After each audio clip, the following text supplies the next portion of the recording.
We're living a time right now where so many people of your age think that they have to have a business. Like there was no 22-year-old talking about having a business 15 years ago. So you have to recognize that that's just a conversation of the moment. I'm gonna give you a really good piece of advice. Be binary about your decisions. Let me tell you what I mean by that. Don't overthink jumping into your first job and then quit it the next day if it doesn't feel right. It's not a end-all be-all if the first one's not right. I know that a ton of you are graduating from college right now and you're freaking out because you don't have a job. So I want to say a few things to you. Number one, stop freaking out because it's not going to help you get a job. And more importantly, you're not alone. More than 86% of respondents to a recent survey said that they were graduating without a job. So it may seem like all your friends are moving to New York or moving to LA or they're doing something fancy in Chicago. But guess what? If you don't have a job, you are in the majority. The second thing, if you don't have a job, you're so lucky. Do you want to know why you're lucky? Because this is the time of your life where you need to be exploring. You've got 5 to 10 years, no joke, before gets serious. And so please take advantage of this. I'm scared. I'm scared because I know that there are so many of you that graduate this month and have no idea what you want to do. And that's okay. Most people don't. You should not be stressed about that. I'm actually not scared about that. I'm scared that you don't realize that you're entering the greatest 5-year window of your life. If you are 22 years old and graduating from college, shit, if you're 22 years old and not graduating from college, if you are 22 years old, you are entering, first of all, some of the greatest years of your life, A, but B, this is the moment. Watch this video twice. If mama's watching this, send this to your daughter Sally right now, because you have to understand, this next 5-year window is when you don't go practical and safe. This is not the time to get the job mom wanted you to. This is not the time to try to maximize as much money so you can buy a fat whip. This is the time to realize that you have a 5-year window, and it's 3 for some, it's 8 for others, but this is a 5-year window for you to attack the life that you want to win. I was living in London and attending law school. I was becoming disillusioned with the law. I happened to be dating a girl who was in advertising. She said, you might like advertising, and boom, I have a career in marketing. Like, I fell into it. So many of us fall into our careers and fall into our jobs. And even if we do pursue something we want to do, sometimes it takes diversions, right? This is what I mean by living our lives by accident, which is we largely leave the direction of our careers and sometimes even our own happiness to others, our bosses, and all of that thing. So what it means to live your life on purpose means you understand the direction you're heading, but you remain agnostic as to the route. Most people try very, very hard to plan the route. In other words, what's your plan? And people say, well, first I'm going to work here for 3 years, then I'm going to quit and I'm going to do this, and then for 4 years they got the route planned. And the question is, where are you going, right? And that to me is what it means to have purpose. It means to have destination, right? I would rather someone wake up in the morning and say, California. I'm trying to get to California, and I don't care what route I take. I'm going to start down Route 95, and if I find a better route, I'm going to take it. If there's traffic on Route 95, I'm going to take a side road. So this is what happened in my career. People kept telling me that I was unfocused because I kept taking side roads. I wasn't unfocused. I was going around obstacles. So that's what it means to live a life of purpose. It means I live every single day of my life trying to get to an endpoint. In my case, to create a world in which the vast majority of people wake up every single morning inspired to go to work, feel safe when they're there, and return home at the end of the day fulfilled by the work that they do. That is the destination I'm trying to reach. I don't know how I'm going to get there, but I'm going to try every path I can to get there. Highly, highly focused. That's what it means to live a life on purpose. We're often given this advice, like, do what you love. Yeah. Like, what am I supposed to do with that? Yes. Like, find your passion. Like, thank you. Like, great. I don't know what to do tomorrow.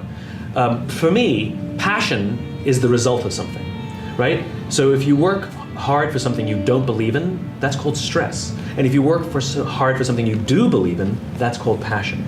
So it's finding the belief, it's finding the cause, it's finding the purpose, and the passion then shows up.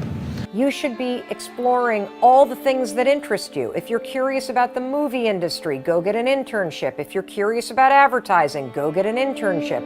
If you're curious about what it means to be an influencer, start stalking them. This is the time where you take all the critical thinking skills that you learned in college and you put it to use in a really cool internship. I get it. You got to make money. You got student loans. You got bills to pay. Maybe mom and dad kicked you out, and so now shit's gotten really real. Well, get a real job. Seriously. Go to a temp agency. Go to Starbucks. Heck, if you work there full time, you'll even get benefits.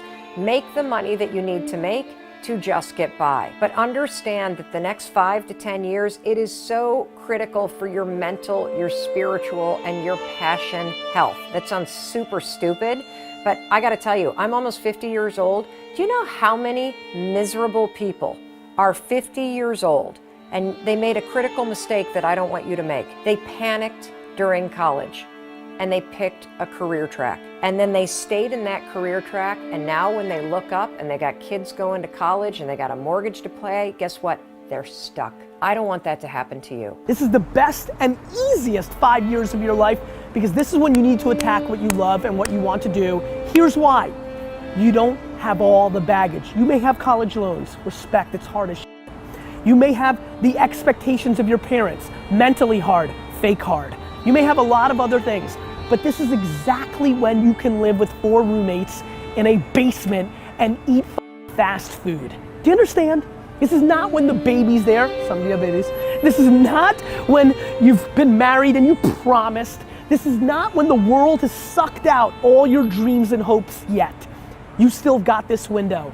And yet, so many of you are so hungry for short-term gains. Like maximizing the job that paid you $3,000 more, but it's not as fun, but you want that $3,000. For what?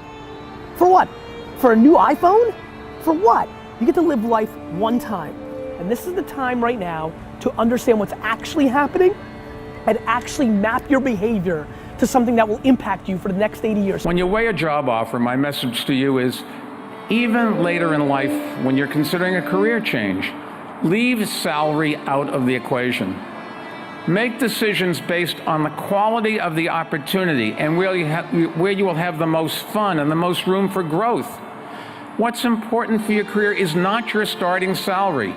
It's your development and happiness, and the cash will come later on. So you got 5 to 10 years to just explore. Figure out how to pay your bills. That's the easy part. You can wait tables, you can bartend, you can make coffee, you can find a job doing something so you can pay the bills. But you owe it to yourself to spend the next 5 to 10 years exploring the things that make you happy, exploring the things that energize you, exploring the things that you're curious about. So go get an internship, take another class, stalk people online, and just figure out how to pay the bills. And here's yet another reason why you don't want a job and a career right now. Once you pick something, inertia sets in. And so you think that you're just gonna take this paralegal job even though you don't wanna be a lawyer, and you think that you're gonna take it to pay your bills, and then you're doing it full time, and next thing you know, a year has gone by and people are applying to law school and you're down the road and you start to panic again, like you're panicking right now, that there's nothing else that you could possibly do but be a paralegal or a lawyer, and Newton's laws of physics has taken over. You're now down the road, and guess what? You're gonna wake up and look up 50 years old, and you're gonna be a lawyer, and you're gonna hate your life. So I'm telling you right now, give yourself 5 years to explore, to make mistakes, to fall on your face, to intern for jerks, to intern for cool people, to scrape by and learn and absorb as much as you can.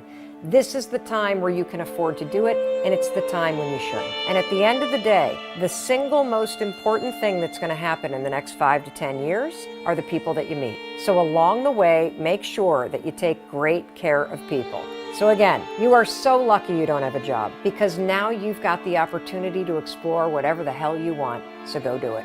I'm not sure anybody is taking enough risk from 20 to 30. Yeah.